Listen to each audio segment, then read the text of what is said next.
ఉమ్మడి చిత్తూరు జిల్లాలో మరో కీలక పరిశ్రమ అడుగుపెట్టనుంది. ప్రపంచ ప్రఖ్యాత ఎలక్ట్రానిక్స్ పరిశ్రమ ఏపీలో కాలు మోపేందుకు రంగం సిద్ధమవుతోంది. ఆ కంపెనీ ఏంటంటే ఫిలిప్స్ సంస్థ. పరిచయం అక్కర్లేని కంపెనీ. ఎలక్ట్రానిక్స్ రంగంలో ఆ కంపెనీ ప్రపంచంలోని టాప్ కంపెనీల్లో ఒకటి. తాజాగా ఈ సంస్థ ఆంధ్రప్రదేశ్లోని చిత్తూరు జిల్లా నాయుడుపేటలో తన యూనిట్ని విస్తరించడానికి ప్రతిపాదికలు సిద్ధం చేసుకుంది. ఈ యూనిట్లో పెద్ద ఎత్తున కార్బన్ బ్లాక్ తయారీ యూనిట్ నిర్మించేందుకు దాదాపు 2717 కోట్ల పెట్టుబడి పెట్టాలని ప్రణాళిక సిద్ధం చేస్తోంది ఫిలిప్స్ కంపెనీ. ఈ ప్రాజెక్ట్ కోసం కంపెనీ పర్యావరణ అనుమతుల కోసం దరఖాస్తు చేసుకుంది.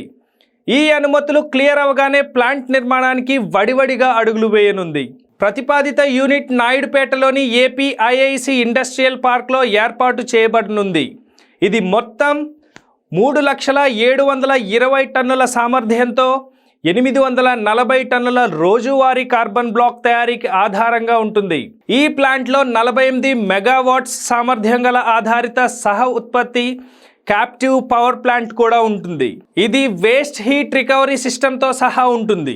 ఈ పెట్టుబడి ఆంధ్రప్రదేశ్లో ఆర్థిక అభివృద్ధితో పాటు ఉపాధి అవకాశాలకు గట్టి ఊతం ఇవ్వగలదని అధికారులు అంచనా వేస్తున్నారు.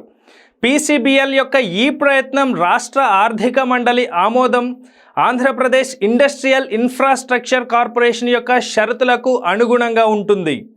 ఈ ప్రాజెక్ట్ విజయవంతంగా అమలైతే స్థానిక ఆర్థిక వ్యవస్థకు, రబ్బర్, రసాయన ఉత్పత్తుల రంగాలకు గణనీయమైన ఎత్తున దోహదపడుతుందని ఆశిస్తున్నారు. రాయలసీమని ఎలక్ట్రానిక్ ఉత్పత్తి పరిశ్రమలకు అడ్డాగా నిలపాలని భావిస్తోంది చంద్రబాబు సర్కార్. ఆ విజన్లో భాగంగా ఫిలిప్స్ కంపెనీ పెట్టుబడులు కీలకంగా మారనున్నాయి.